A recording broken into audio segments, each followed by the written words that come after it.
I wanna be around to pick up the pieces when somebody breaks your heart. Somebody twice as smart as I. What's going on, everybody? You're listening to the Baseball Goombas. Today is June 10th, 2018. This is our 13th podcast, lucky number 13. John here with Chris Goomba. Chris Goomba, what's happening, everybody? A little I Wanna Be Around by Tony Bennett lead us into the podcast. He wrote that about me and how the Mets are just breaking my heart. Subway Series Mets. Full swing. What do y'all think? The Mets are doing exactly what they've been doing, and that's just giving up games that they should win. The Mets are 0-8 in their last 8, obviously. 27-34 on the season, and it is careening fast. People keep talking about, we just need to get healthy when Cespedes gets back, when Noah He ain't coming back.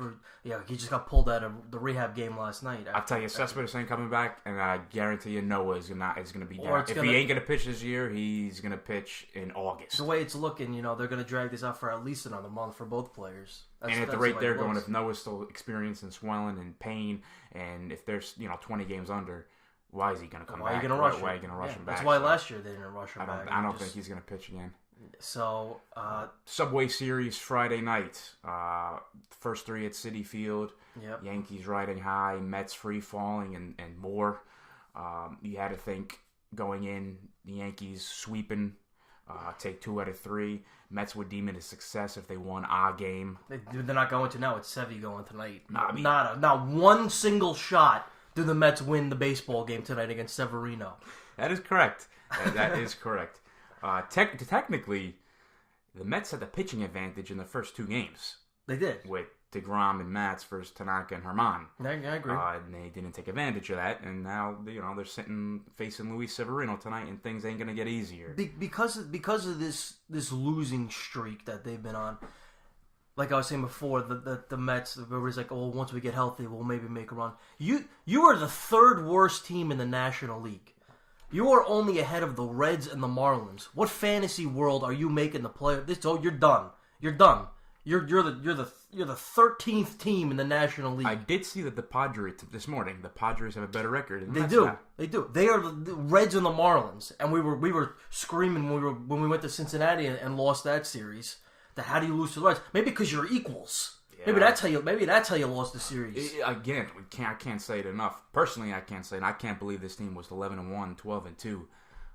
It has not been pretty for the last month or so. What's blowing my mind is getting worse. Over the previous 19 games, the starters' ERA is 2.36, best in baseball, and the Mets won 5-14. How's that even possible? Over the 8-game losing streak, starters were 2.16. Yeah, how is this possible? How is this possible? Yeah. There's no way this has ever happened before in Major League Baseball. This team stinks from top to bottom. They're a joke. I did see that 2.16 ERA over this 8-game losing streak, and it blows my mind how they haven't won a game. Mm-hmm. I mean, we said it for 2 episodes now that they're wasting these starts by deGrom, and when Noah was healthy, the same thing, wasting starts. That first game, deGrom was doing Jacob deGrom things. He was. He doesn't slow down. The Mets started off quick with our boy Nimmo's leadoff homer. And, it was a shot, by the way. And that was all she wrote. Literally all she wrote. So they managed 3 measly hits after. 3 hits. So they can't score. Even last night's game, they put up 3 runs in the first inning. So if you look at... who they put up 3 runs. Who didn't think that was going to be enough for the Mets to hold on against the Yankees? I was excited. It's inevitable. Oh my God, we got three this time. Yeah, we got 3. But no, in the calendar week, so from Sunday to last night's game, they scored 1 run that wasn't in the first inning. So innings 2 through 9 for a full calendar week, they scored a run, and it was the 5th inning against the Orioles. That is not Major League Ball. What? Something needs to change, and I don't think anything. The whole lineup, clean house, because we're gonna get into Jacob and Noah potential trade. And a little bit destination stay tuned on that. Towards the end, but but that first game, deGrom was silencing the bats until the 8th. Brett Gardner with a clutch home run. that barely cleared it. 8 innings, two earned runs, 8 Ks. Like I said, that's deGrom thing. His ERA sits at 1.57. Yep. His ERA went up. 2 earned runs over 8 innings went up. That's crazy. Cy Young stuff this year. Stanton followed in the 9th off Seawald. It's the offense is sputtering like crazy. That's such a predictable home run. What? Stanton coming back to Citi Field where he always killed them, and here comes Paul Seawald. Stanton starting to heat up. You knew he was going to hit it. Yeah, of course. He's going to hit. He might even hit another one this series. He kills us at Citi Field. Again, the offense has been a disappearing act for weeks now. But the bullpen also is horrendous. That is horrendous. It is. It's horrendous. If you feel like even if the offense did put up a couple more runs, they're still blowing it. They're still giving up those late runs. Yeah, no, you can't. It's just like you see, you score 3 runs and boom. But I'm not letting the offense off the hook at all. This has been atrocious. Absolutely not. No way. We're to call single A ball players. Maybe they could be better than what you're trying to know. Anything. Me and you. Let's go sign a contract. You got the 2010 All-Star team on maybe your... I'll walk. On your... Instead of a med chasing everything. Oh, man. But yeah, okay. So you got the Yankees. Obviously, are the far superior team. No way around that. Yeah. What they're doing, the Mets aren't. Obviously, the roster and the talent is different, substantially different, but still, I mean, it's been ugly. And Callaway's got to start feeling the heat, and I think he is with some of these, the quotes post game that we have spoken on here recently. It's amazing. It's still amazing to me how the Mets, the starters have been Matz and Wheeler have been pitching pretty well. Yeah, they finally come around. It's nothing to show for it at all. 8 straight losses. Nothing wrong with Matz. Even last night, I thought he pitched a great game. It just can't. It can't score. It's amazing. A major league team cannot produce runs. Yeah. And the starting pitchers keep taking the high road. Not laying it all on the starting lineup, which you got to give it to them. But I mean, it's got to be so frustrating. Last night's game, I was like, I couldn't believe they scored 3 runs. I was like, what the heck? Yeah. 3 runs. I texted you. I was like, let's go. This is it. World Series. They actually scored 3 whole runs. Yeah. But now you can see why they need another starter. Domingo Germán clearly has his struggles, especially with control. So you could barreled down though, which was I know, but you could see his inconsistency and why they're a little concerned about him. Well, especially with Tanaka now going on the DL with welcome. Both hamstrings, not one, but both hamstrings from running 90 feet home. Didn't slide, and he just hurt both. So that kind of stinks. And NL baseball, baby, stinks. Callaway now last night decided to switch things up because why the heck not? Yeah. He's got Rosario batting leadoff for the first time in his career. Yep. True shake. Something's gotta give, and it ain't gonna give tonight with Severino on the mound. I'll tell you that. But that 3-0 lead in the first evaporated with 1 in the 3rd, 2 in the 6th, and the game winner by Aaron Judge in the 8th. And Matz, like you said, he's come around. It was the walks a little high last night. Yeah. You can't walking late game walks. Walking Germán on 4 pitches when he's trying to sack bunt. That's not gonna help matters. It didn't hurt obviously because they got out of the inning unscathed. About that a little bit. Yeah, Smoltz also said Brett Gardner is the new Wes Welker. I don't know if you heard that. That was kind of blowing up a little bit during the game. So now we're going to refer to Brett Gardner as Wes Welker, a slot receiver. But that's besides the point. But it's not how you start with the Mets; it's how you finish, and they are not finishing whatsoever. Watching last night's game, there were a bunch of things that I'm losing a lot, if not all, faith in Mickey Callaway. Real quick, I'm sorry. Go ahead. I'm sure this is what you're going to bring up. I got a lot about Mickey Callaway here. But one thing that I don't understand is... having 3 catchers on the roster? No, but I don't understand that either. So we'll throw that one in there Guys, as well. Jose Lobaton's here if you didn't know.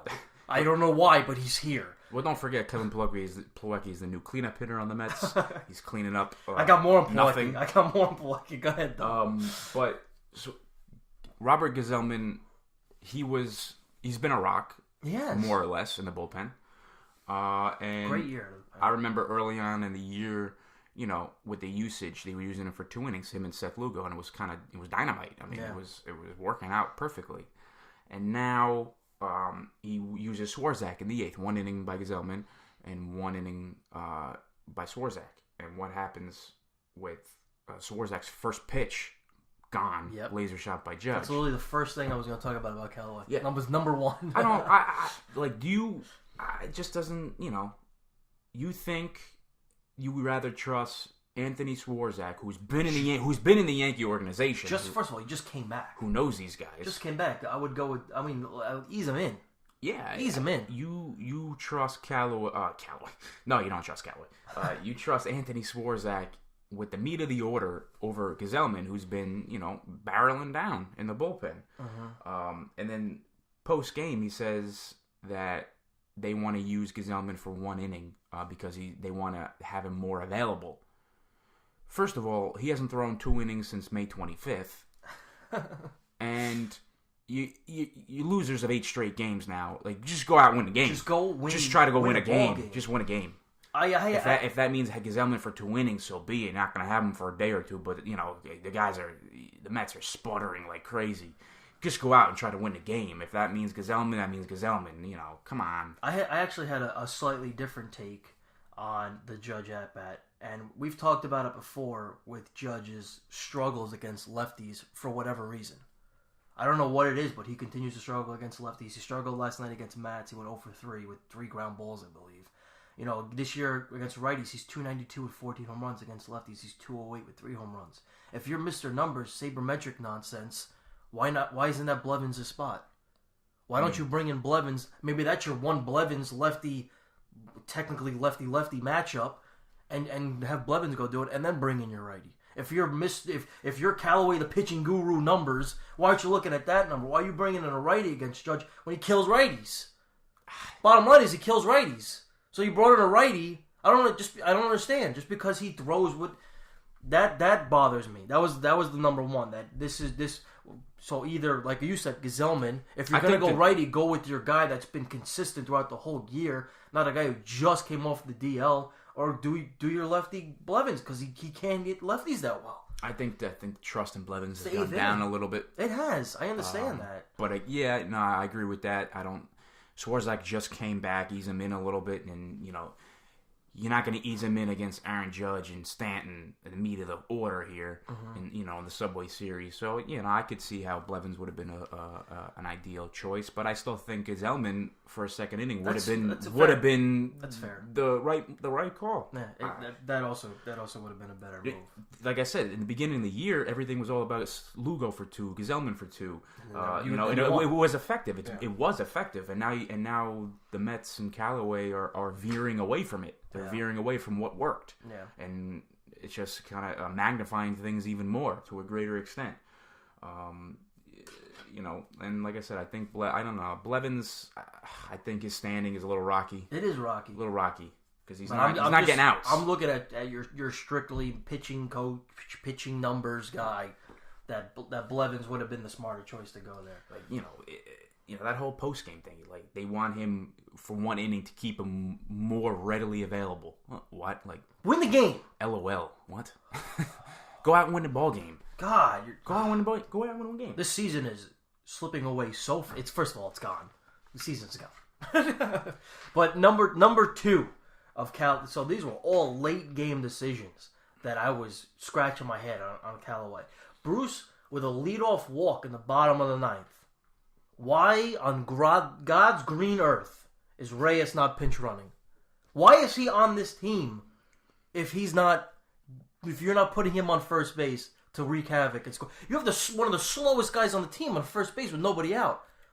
He's on the team so he can come up with 2 outs and with be the game overmatched. with the game on the line. You really needed his 141 bat to come off the bench so he could drop it down to 139 against Chapman throwing 101. Give me a break. Mets needed a hit in the worst way, and none other to do that than Jose Reyes, or not do that than Jose Reyes.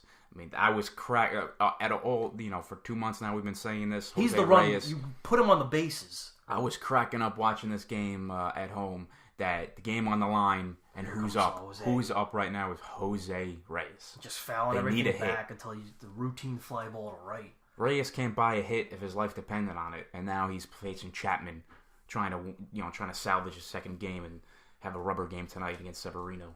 It was just hilarious to me. Number 3, pinch hitting Adrian Gonzalez in the 9th inning. You have a 14-year veteran who in his career has hit .295 against right-handed pitchers, .270 against lefties. This year, .239 against righties, .238 against lefties. It doesn't matter who throws the ball. He's made that clear that he can hit both pitchers. Okay, he's a 4-time All-Star, 2-time Silver. It doesn't matter to him. I would take his veteran approach over anyone, because when you pinch hit for Conforto, which I don't disagree with, because what is going on? They might send him down because he really needs to go figure this out. He's swinging over everything. Was that last year they sent him down, or 2 years ago? They do it every year. Oh. So that's why it's getting a little frustrating that they're constantly sending Conforto down. So, but when you pinch hit Conforto and then you pinch hit Adrian Gonzalez, now I gotta watch 213 Pilecki act like he has any chance against 101 mile an hour. Kevin Pilecki there's no way he even stands a chance.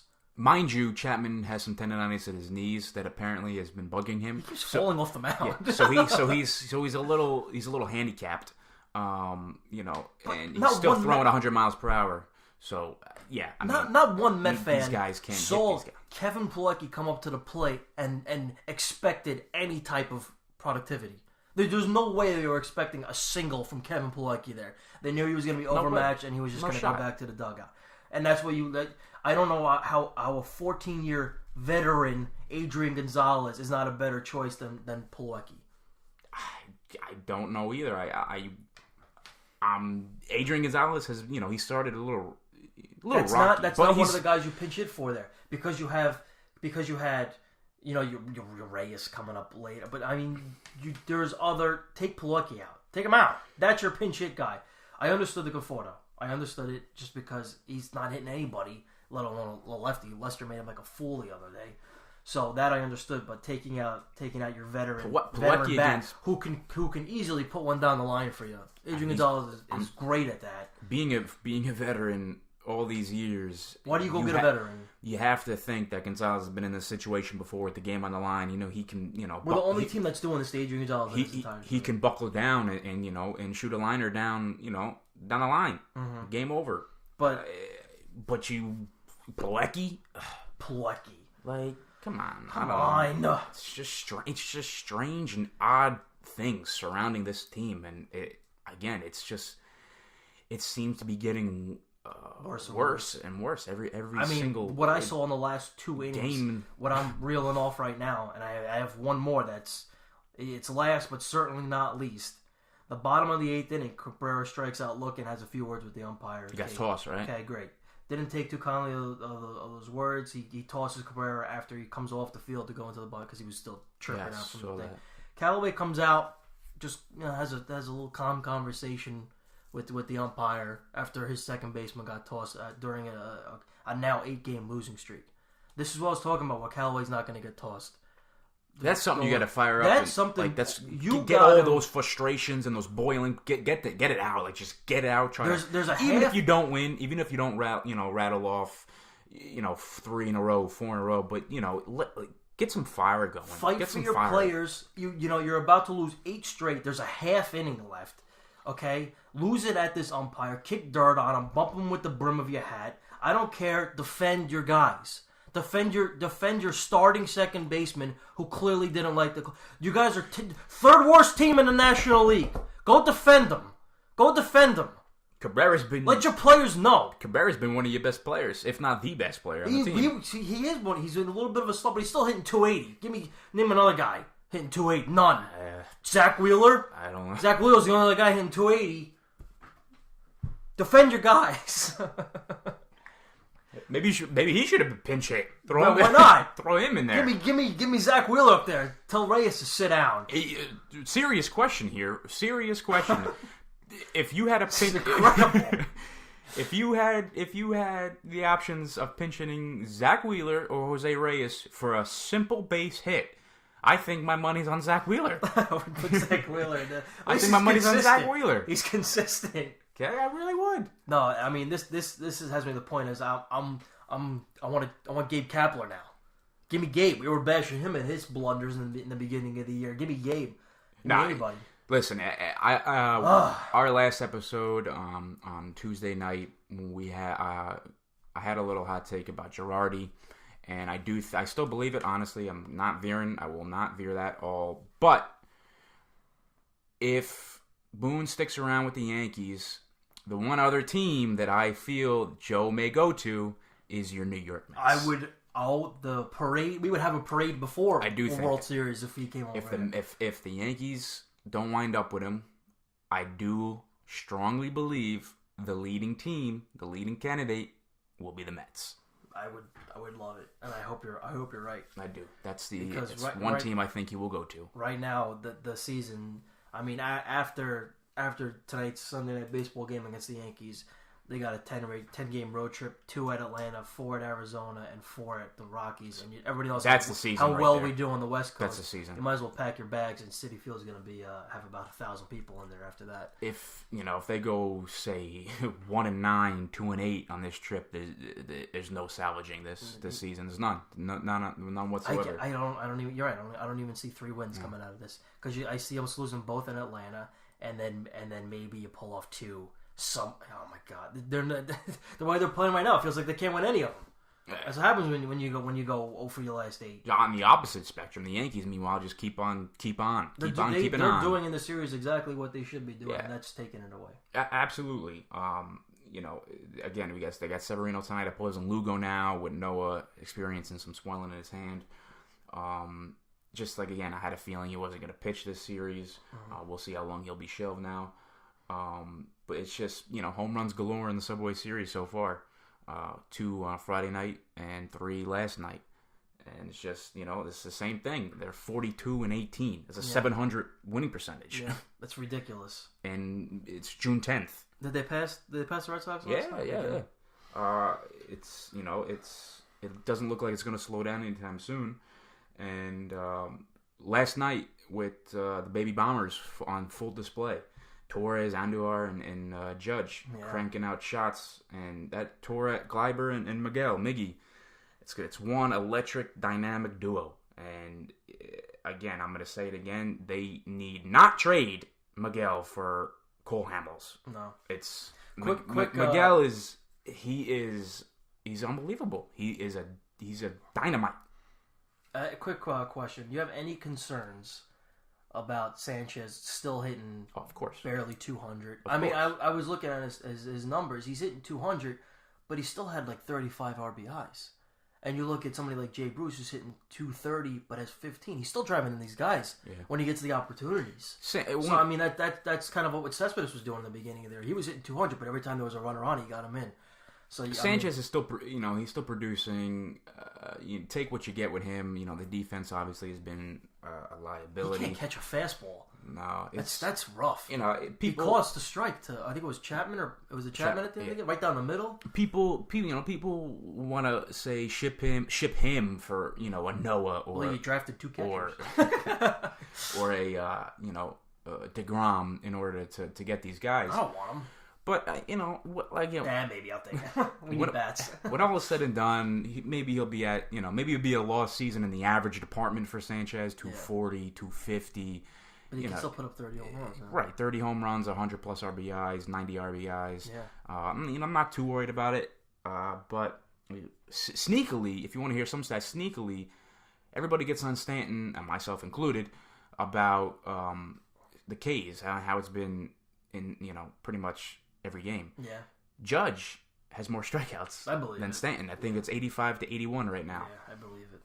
But I'm not really too worried about Sanchez. I think he'll eventually slowly creep back up and be Gary Sanchez of old. Just got to watch out with him behind the dish. Yeah. But that the infield of years to come between Miguel and Gleiber, I think is going to be a sight to see. and I don't want that to be broken up with the trade of with Miguel. So now with Montgomery down and now Tanaka down, like we had mentioned previously, something needs to be done with the starting rotation. Herman is in the rotation for now, and the struggles in the first inning, but he bared down real quick, which is good to see. 6 innings, 3 runs, no walks, none whatsoever, which is good. Obviously, with a young pitcher, he hit, and 9 straight. He hit Nimmo though, I think. 9, he did. Yeah. 9 Ks, 9 strikeouts. 9 Ks. Again, it was against the Mets. Herman has been struggling recently. Put the ball in play, guys. But, I don't want to harp on it too much. They're going to need to do something, and they're going to have to use, Frazier, Drury, to get these pieces that they need. Who knows? Maybe it is Noah or deGrom. Speaking of Noah and deGrom, I want to get into Noah and deGrom here. Personally, I just feel like something needs to be done. Something has to be done. Something must. This team needs to do something, some way, somehow. When you look at the NL East and the players that are coming up through everybody's system but ours, the Mets need to do something because they're staring at 5th place for the next 4 or 5 years. Right? See, that's the thing. With the Mets, they're barren. The farm system, there's nothing. These guys are bringing up Acuna, Albies, Kingery, Crawford, Hoskin. The Mets have none of that. Victor Robles, Soto to replace Harper, and you got big Dom Smith hitting 262 in AAA. You got Dom Smith hitting 260. You have one guy. You have one guy that you might see within the next year, and that's of any significance, and that's Pete Alonso in AA hitting 312 and 15 home runs. The talent is in single A ball when they're years away. David Peterson, Justin Dunn just got called up to AA, but I still feel like he's 2 years away. I mean, when you look at, and also their number 1 prospect, Andre Jimenez, but he's playing in St. Lucie, so he's still got a ways to go. But you look at on MLB.com, the 9, 10, and 11 prospects, it's Flexen, Guillorme, and Nito. Is that really your future? 9, 10, 11's Flexen, Guillorme, and Nito. It's embarrassing, and you gotta get some guys. No, with what I'm seeing coming up, we have nobody. I totally agree with that. I don't think it's a bad idea whatsoever. As crazy as it may sound, the Mets trading Noah Syndergaard, the Mets trading Jacob deGrom. At this rate, you can get a huge haul. They're becoming the worst team. These are not rentals either. In Major League Baseball, and the laughingstock of the league. And I think it's time for the Mets to think, crap. We got to do something. I agree. As a Met fan, for the Mets fans, attachment aside, get the emotion out of it. I think you guys got to start realizing the return is going to be pretty significant. If you keep one, obviously keep deGrom over Syndergaard. I feel like I know they keep to avoid like even if the Mets don't want to admit it, they keep one. You definitely don't get rid of both to avoid a full rebuild. Yeah, you keep one. First of all, deGrom is a once in a lifetime player. He gets to the games like nobody I've ever seen.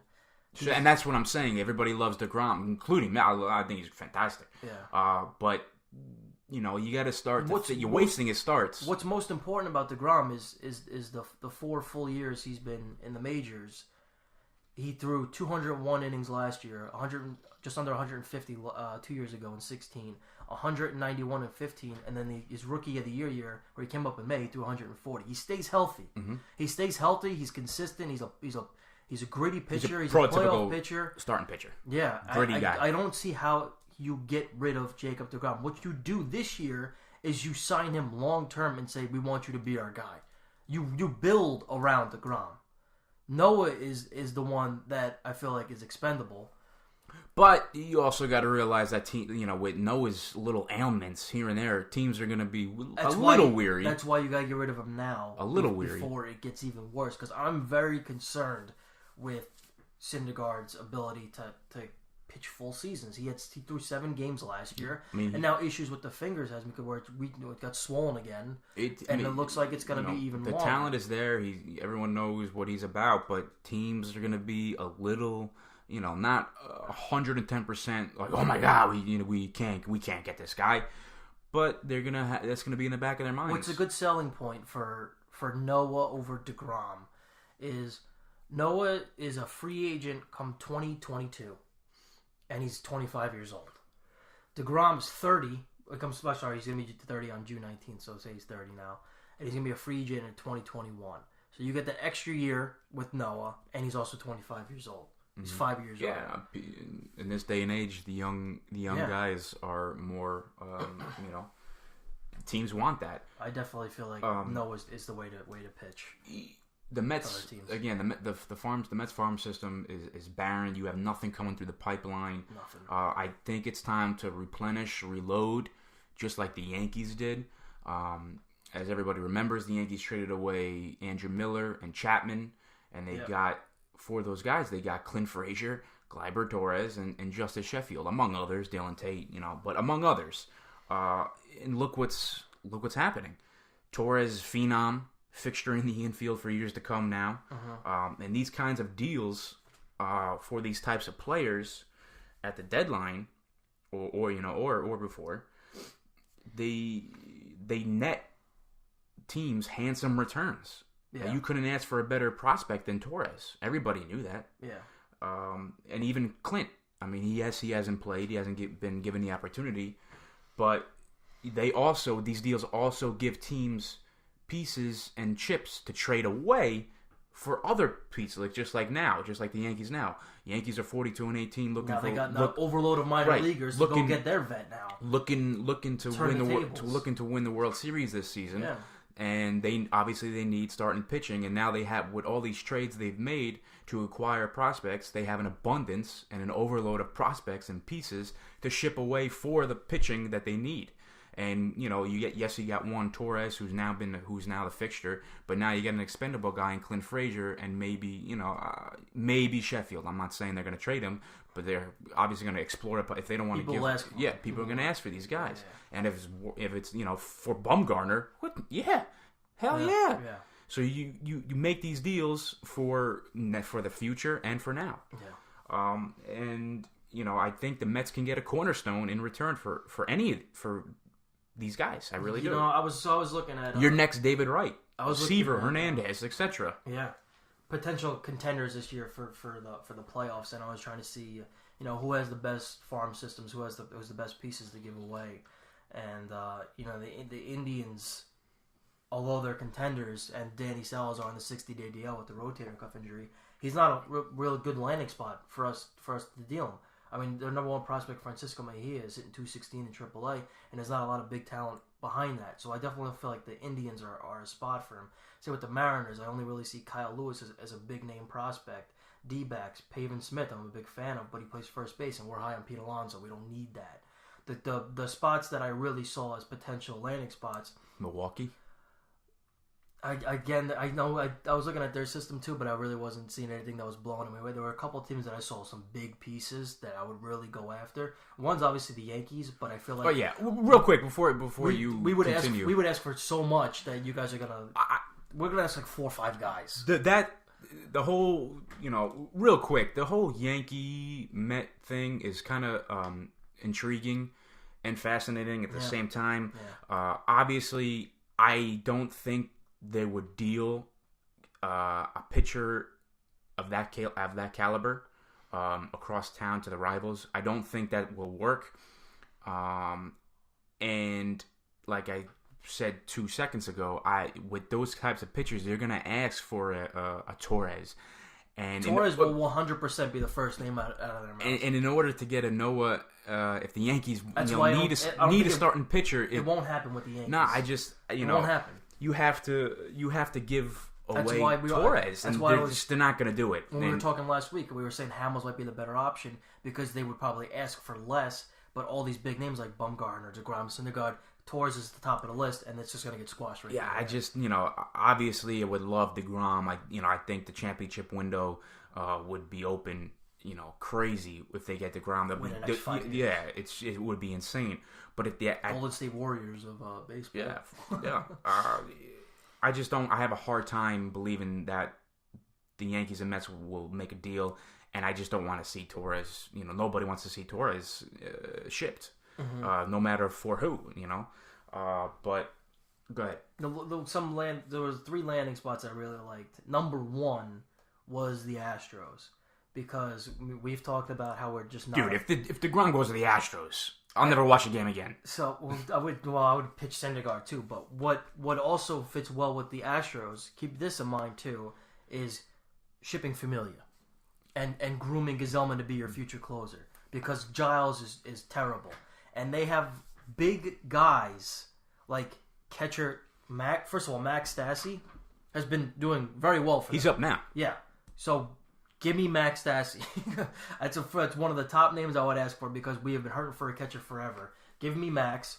Number 1 prospect Forrest Whitley is coming back from his drug suspension, so he's a highly touted pitching prospect. And outfielder Kyle Tucker, who's big on the MLB top prospect list, who's being comparable to Hunter Pence. So if you can get a catcher, a Hunter Pence, and a potential 1-2 starter out of it, so they can make another push for the World Series, I'd say all for it. I think that's a great mix of players too that you could potentially ask for from the Astros system.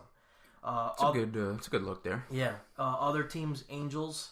I would suggest maybe Joe Adell, who's becoming a big time hitter, and also Kevin Mighton, who used to be in the Brave system until the whole, whatever was going on there with the corruption.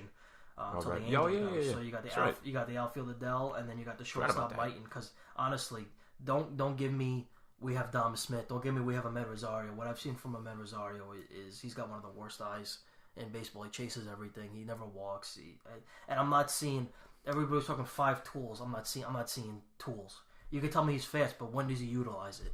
I'm not seeing Ahmed Rosario ever utilize his speed. He doesn't use it. He doesn't use his speed at all. I'm kind of done with. I mean, he's still a kid.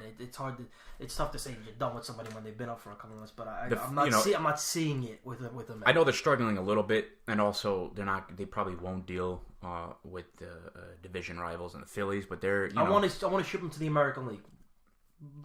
Phillies American may become League. calling. It's kind of the same. Obviously, not on the level as the Yankees, but they're in division I feel rivals. Like you can't do division. But, I didn't even look at division because I just feel it's like just that's don't. But I'm sure they're going to become calling the Mets. Mm-hmm. Everybody is really. It's just because just like with Miller and Chapman, those 2 guys at the time were what every contender wanted and needed. Yeah. And that because of that, it allows the Mets to set the bar high right off the bat, and it's sky high. And this time around, deGrom and Syndergaard are exactly what teams want now. Yeah. The starting pitching market is thin. Obviously, we were talking about, obviously Cole Hamels, Madison Bumgarner, but we were talking about J Happ, Tyson Ross. I mean, deGrom, Syndergaard, Tyson Ross, J Happ. It's game changers. It's exactly game changers. And the return, again, can net the return of a Miller, of a Chapman, and teams and the Mets should realize and see that. Look what Verlander did with the Astros, and look what Chapman did with the Cubs, World Series champions. He did it. So and look when the Mets traded Michael Fulmer for Cespedes, he got them to the World Series. Yeah. So I mean the opportunity is now. Yeah. And they need, because they don't have anything in the farm system, it's time to rebuild, to just replenish, just get 3-4 solid pieces of a contender. So the last one, the roster. It's you can't just with the Mets roster. It's old, slow. Old, slow, and home run guys with a lot of strikeouts. It's you can't be fixing this team just around the edges. I'm sick of the 230 home run hitter in this lineup. You can't be for example, signing Adrian Gonzalez is not going to fix, is not going to make an extra 15 wins. No. I'm just saying, I know they didn't sign him, but, signing Hanley Ramirez, these guys, Jose Reyes, they're not fixing this team like that around the edges kind of is just not going to suffice. No. And it's not just deGrom and Syndergaard. I mean, you had mentioned Familia. You have Familia, who teams you know, you always can use bullpen help. Everyone's talking. So the playoffs is all about is bullpen. Everyone's talking about Kelvin Herrera with the Royals, who's I think he's tremendously underrated. I think he's a great bullpen piece. Yep. You have Lugo, who you know is a multi-inning guy, multi-dimensional, can relieve, can start. So Wheeler and Matz. I would not want to deal Lugo and Gazelman because I feel like their stock isn't that high right now as some of these other guys, and I feel like they can still fill that rotation, fill that bullpen well in years to come, and you could still get a ton back for your Syndergaard and deGrom. Yeah, but, you know, if I think teams can, you know, I think teams will realize that, Matz and Wheeler have struggled, but you know, if you don't have to part with I'm just saying for the Yankees, they don't have to part with a Torres, a Miggy, you know. Yankees isn't going to happen. Actually, so the one last team that I thought would be a good landing spot is the Rockies, and top of that list you'd be asking for is Brendan Rodgers. You know, he was the 3rd overall pick in 15 behind Swanson and Bregman. Plays middle infield, shortstop, and second. With Story and LeMahieu there, it's crowded. And then you go ahead and ask for 3 additional pieces. You know, they have Riley Pint, who was the 4th overall pick in 16. They have some pitchers. So, I mean, a team that's always hurting for an ace. Well, because it's Colorado. They play half the games in Coors Field. I don't even think deGrom would even want to go there. And when they go, they're always in a wild card game, and they need that one game guy. And Syndergaard's that one game. Look what he did against the Giants in that wild card game. Except, you know, the Mets ran into Bumgarner, which is a little unfair because he's done that for how many years? Rockies guy has been John Gray, and it's just John Gray has struggles. He's been struggling this year, and he was supposed to be the ace, the guy, and you know he's great, but this year taking a step back. But you know, Rodgers is intriguing. I just don't, you know. deGrom be like, guys are shipping me to Colorado? Yeah, well. I don't think any, you know, they cut it. I don't know. But it's yeah, just... those 3 landing spots I thought were probably the best to me for the landing spots of deGrom or Syndergaard, Astros, Angels. Because you also have J.P. Crawford with the Phillies. Yeah. Who, you know, he's been struggling. He's been struggling too. But Kingery, Hoskins, and they've rebuilt well with the pieces they went out and got with Arrieta. And that, you know, and that's why I don't think it's going to happen. But the Phillies, I'm sure, will come calling because yes, they're struggling, but they're still in the race. Yeah. And you paired Arrieta, Nola, and deGrom or Syndergaard. That's crazy. That's top rotation. That's crazy. Yeah. That's ridiculous. Yeah. But something definitely has to be done, and the Mets, you know, Mets brass and fans, they got to take the attachment out of it, the emotion out of it, and try to just rebuild that farm system so they have, you know, some kind of semblance of a farm system, like the Yankees. You know, and the opportunity now is within the next month. The trading deadline is, you know, July 31st, and we're at June 10th, so things got to start, you know, coming into focus, and we'll see what happens. But that about wraps up this week's episode. As always, thanks for listening. Be sure to tune in for next week's episode. Subscribe to our YouTube channel, our iTunes, our SoundCloud, and be sure to give the Goombas a follow on our Twitter at WeAreTheGoombas. Goombas gone. Hey. Salud. Arrivederci.